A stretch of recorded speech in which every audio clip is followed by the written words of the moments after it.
Okay, guys. Um, I'm not sure what I'm gonna call this video yet, but I have a feeling it's gonna be leaning towards reasons why I might not be watching season 6. We have a lot of things to tackle in this video, and a lot of people are finally starting to watch season 5. I think when it just aired, it was only like a small percentage, but we also have to remember that not everybody has access to the most recent episode. So the people who watched it right away, that was only a small percentage. And I think we're going to see even more reactions now that season 5 is going to be airing in different locations. So this video is going to be picking up where we left off in the last video, which was the season 5 finale. And I guess this video is going to focus on season 6, what that's going to look like, is season 6 even worth watching, and what can we expect from now on, looking back at how things were done throughout the last 5 seasons, and what can we expect from the production team and from the storylines that they're probably going to try to create. So I have noticed and observed a lot of different things throughout the past 5 seasons, and I just wanted to kind of touch on the different patterns that I see and how that's going to influence whether I'm going to be investing my time, energy, and money into season 6. So, I think the first thing that I want to speak to is the idea of Jack's letter. In my last video, I already talked about how unrealistic it was in the timing of the episode, that there were so many things that were supposed to happen one day. I already spoke to the fact that it didn't seem realistic that Jack would have time to write that letter and give it to Abigail to give to Elizabeth. However, I also want to speak about how unrealistic it is for the character of Jack to write that letter. And whenever I talk about the idea of that letter, I always think it's Jack, if you know what I mean. Because I feel, as well as a majority of fans that I've talked to or encountered online, is that those words didn't seem to come from Jack.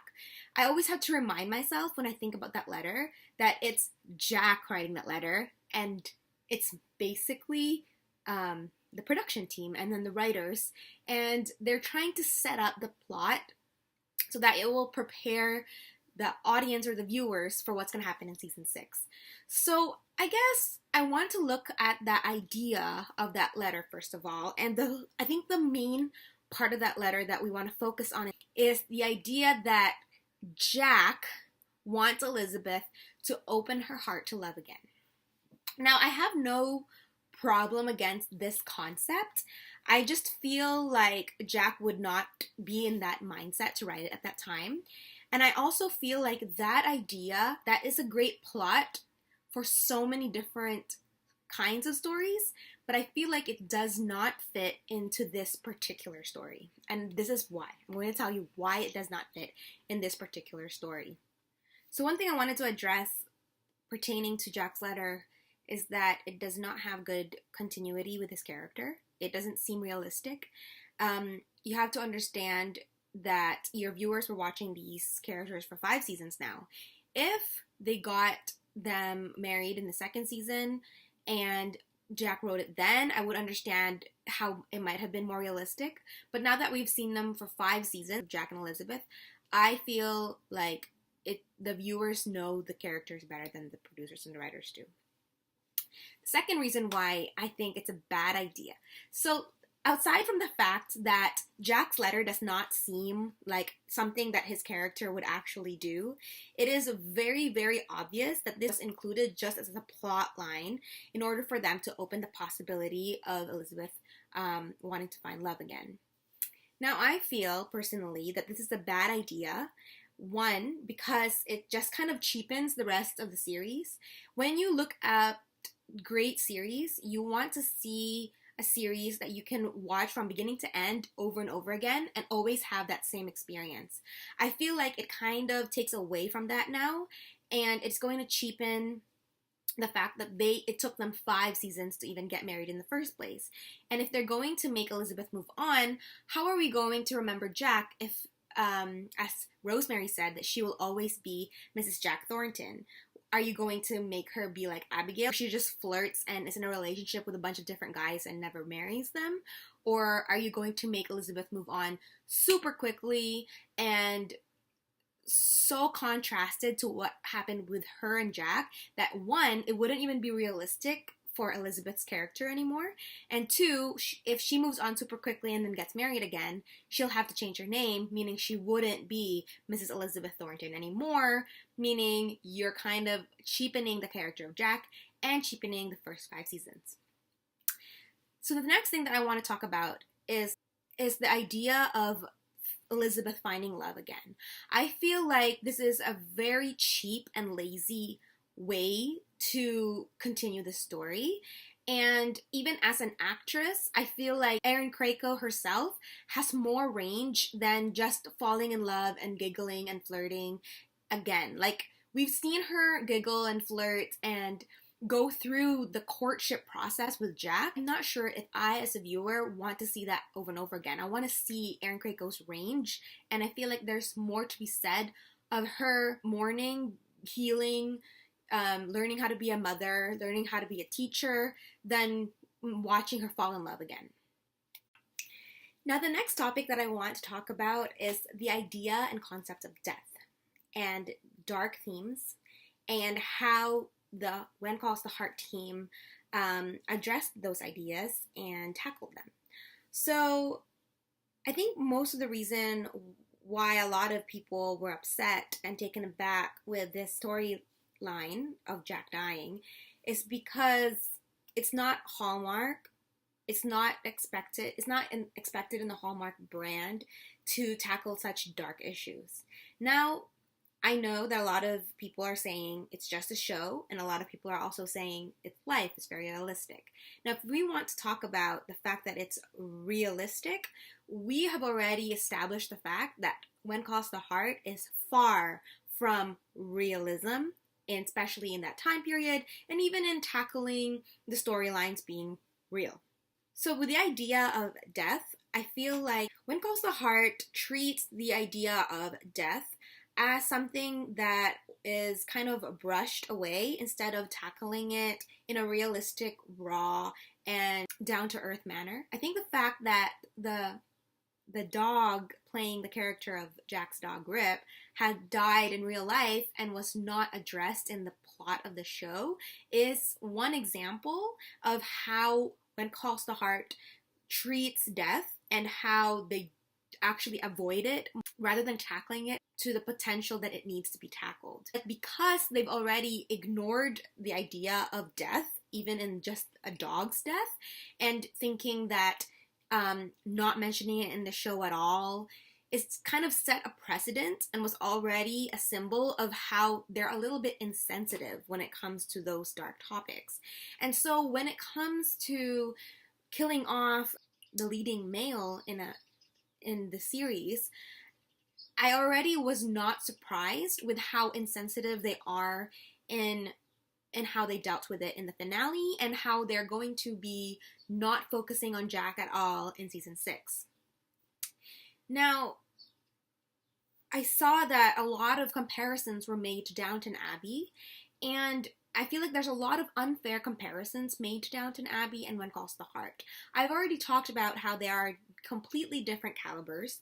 First of all, in the category of realism, Downton Abbey actually sets dates for every single episode. You know exactly what year they're in, what time era. They have a researcher who researches the historical accuracies. Also, the idea of characters and the continuity of their characters were always done well, where the characters never felt like they were not themselves. Each character had flaws. Even Mary, Matthew, they all had flaws. So when you look at When Calls the Heart, historical accuracy has been thrown out the window since season 2. Some have even said that season 1 wasn't even as historically accurate as we'd like to believe.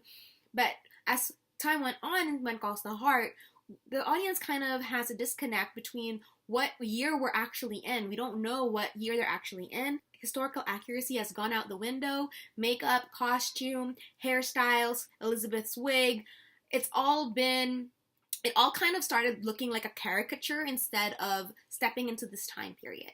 The second thing that I talked about with Downton Abbey is the idea of the characters, their continuity, and the flaws. And I think that in season 3, going forward, Elizabeth stopped having any flaws, and even her relationship with Jack started becoming like a caricature in itself. All they do is flirt, all they do is kiss. I don't remember too many character arcs that they went through where they went through some deep changing, life changing, or epiphany moments. They had so many opportunities for it, but it was never really addressed. So I would say that the idea of Jack going to war was a great character arc because he felt very convicted about it. There was a lot of tension between him following his calling and staying with Elizabeth. So I think that was one good character arc that Jack went through. Other than that, the PTSD storyline was kind of resolved very quickly. And even the fact that now Elizabeth has to go through understanding Jack's death and going through it, and the producers claiming that season 6 will not have any mention of Jack's death, they will not be focusing on Jack's death. I feel like that is very insensitive and unfair to the viewers and also to the characters themselves and to the story. If the producers want to take on the challenge of comparing themselves to Downton Abbey, you will see that in season 4, Mary goes through a lot of suffering and grief and just healing, trying to get over Matthew's death and it affecting her day-to-day life.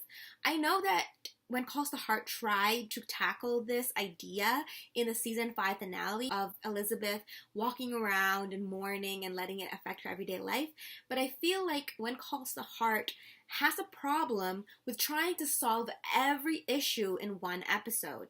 I feel like that is their problem. I think that When Calls the Heart has struggled with not only historical accuracies, but even the realism of everyday life conflicts that are being solved. The fact that they even added the idea of the bank taking over Jack's land, the fact that Abigail just said, "Make this go away," to Mr. Jenkins, and that solved that whole plot, kind of takes away from the integrity of the show. And that's why I feel like the comparison with Downton Abbey is it's a very bad comparison. There's more, but I think I wanted to move on into some other topics. So if we were going to talk about season 6 and the love stories, I really would not want to see Elizabeth in a love story. I would love to see some of the other widows go through a love story. I would like to know what happened to Mary Dunbar and her second husband. I would love to see Dottie find love and Florence find love. I feel like it would be really nice to even follow Clara and Jesse's love story, and even Faith and Carson. But I feel like Elizabeth's character needs to grow in other ways rather than just love story, love story, love story. I feel like it's very, very cliche, and it's becoming a very, very repetitive, and I think it's just becoming a stale storyline. So one reason why I might not watch season 6 is because of the idea of Abigail and Henry Gowan. Now, in season 1, Henry Gowan was the villain that you loved to hate. He was such an evil villain. He was so evil, sinister, manipulative, abusive, and not only did he cause the accident in the mine, he tried to hide it, and then he tried to blame it on Noah Stanton, which is Abigail's husband. So not only did he cause the death of her husband and her son, but he also tried to tarnish his character after he was dead. In season 2, he tries to sabotage Abigail into not being able to keep her cafe. So I just feel like there's just so much going on with Henry Gowan. He tried to set her up for failure so that she wouldn't be able to afford her cafe, and then he got Bill in trouble by bringing Nora into Hope Valley so that Abigail would see her. He's just caused a lot of emotional harm to Abigail, and I just feel like we forget that too fast. And also, I was one of the people that actually was rooting for the redemption of Henry Gowan, but not to the extent that he should be in a romantic relationship with Abigail. I mean, if he was in a romantic relationship with someone else who wasn't affected by the mine, maybe somebody like Dottie, because her actually it seemed like he kind of caused the death of her husband too, so that was kind of like, who could he be involved with? I don't know. Somebody that he never caused something like traumatic to, then it would be kind of nice to see. But I just feel like him and Abigail, it's just not realistic, and it's just kind of like, honestly, makes me want to gag. Like, it's just so cringy. And that's, if they try to bring Henry and Abigail into a romantic relationship together, that is one, even if that's one thing that they're just gonna do in season 6, that's one big reason why I will not be watching. I'm sorry. Like, no, I'm not gonna be watching that. Like, that's just gross. One, that is just so completely against their characters. That would never happen in real life.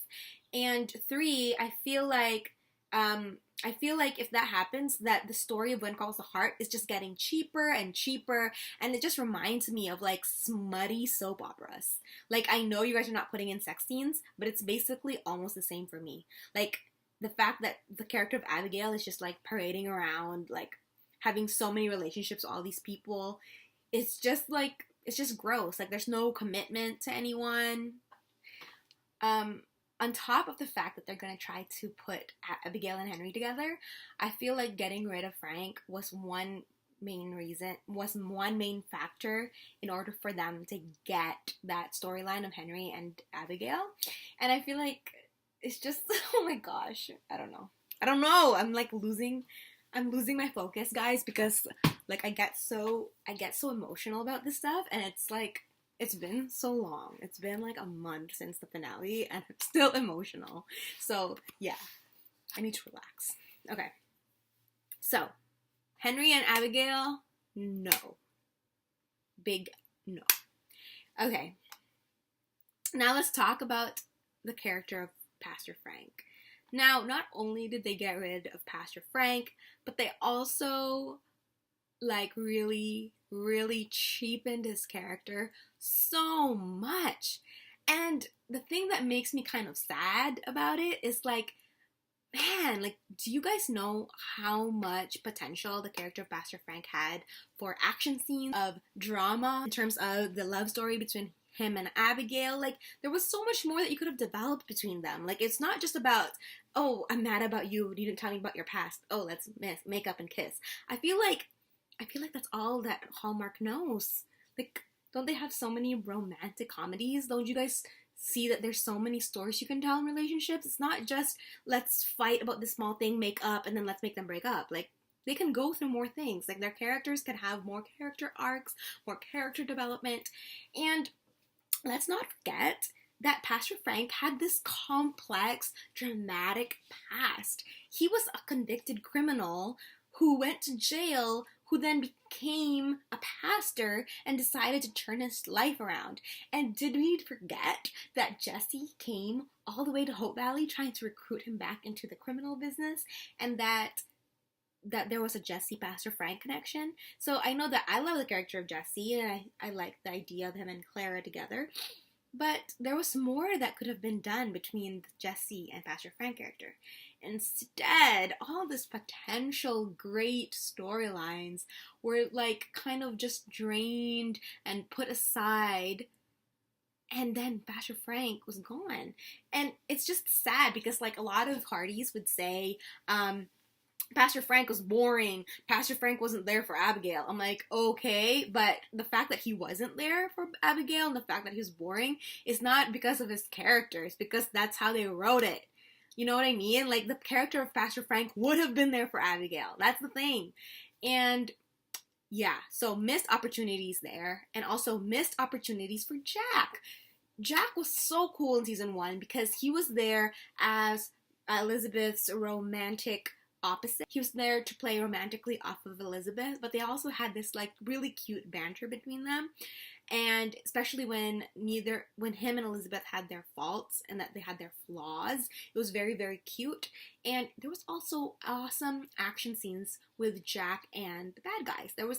And I think one of my favorite episodes so far still has to be when Pastor Frank, Bill, and Jack all teamed up against the people that were trying to steal the money from the railroad people.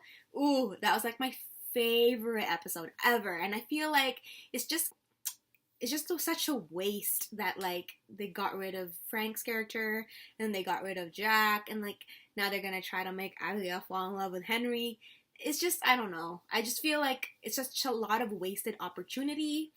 And yeah, so I feel like this video is gonna be a little bit longer than I want it to be. So I might make a different video talking about just like how this whole ordeal is playing out, trying to understand why people feel the way they do.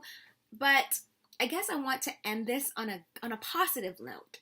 So even though I, as a fan, have seen some of the projected storylines that are going to come up in season 6, Elizabeth having a new love interest, Abigail and Henry together, and even though those are not very attractive in enticing me to watch it, those ideas of those storylines are not, for me, it's kind of pushing me away. I feel like ending this on a positive note would be kind of saying a message if they were ever to hear my opinion on this. Probably not. If I was speaking to Hallmark and the Ben Costart producers, this is what I would say. Since you have decided to kill off the Jack character, and even though it seems like there's no going back from there, if you're really gonna commit to that storyline, the best thing that you guys can do is allowing Elizabeth to move on without having to force her into a new love interest. Not going through with the Abigail and Henry storyline. And doing a full circle where you bring back some season 1 characters. So Nancy, a fellow Hardy, actually had the greatest idea that I think would be something that would even bring me back to watch season 6, is if they included Gabe. So if you remember, Gabe is a character from season 1, and he was the boy that wanted to become a Mountie when he grew up. So if it was to be found out that Jack actually died saving Gabe's life, and Gabe comes home and he has some feeling of guilt and trying to get over this, and then maybe talking about it to people in Abigail and Elizabeth and them, maybe that is something that would entice me back into season 6. It would just kind of bring it full circle, bring something, it would make Jack's death more noble, that it was because he saved the life of Gabe. And then now we can see this young Mountie grow up and see what happens to him. And so I don't know if that's what they're going to do, if they're going to still continue with the Elizabeth finding love again storyline, the Abigail and Henry Gowan storyline. I don't know. I'm a little bit sad. The time has kind of made me a little bit more emotionally distanced from it. At first I was really, really upset. Now I'm just a little bit sad. And I'm just hoping against hope that they can salvage the story, because there was so much potential, and like little by little by little, it's just like it's getting ruined and ruined and ruined. And just seeing what they're planning for season 6 kind of makes me like even more sad for them, because I just don't want them to ruin the storyline. But I feel like they're just like on a self-destructive path right now. They just want to ruin their storyline because they want to be cheap, they want to be lazy, and it's just really sad. That's all. So thanks for watching. I think I don't know when I'm going to make a new video, but so just thanks for watching my video. And if you want to subscribe, go ahead. I might make more videos about this topic. We'll see what happens.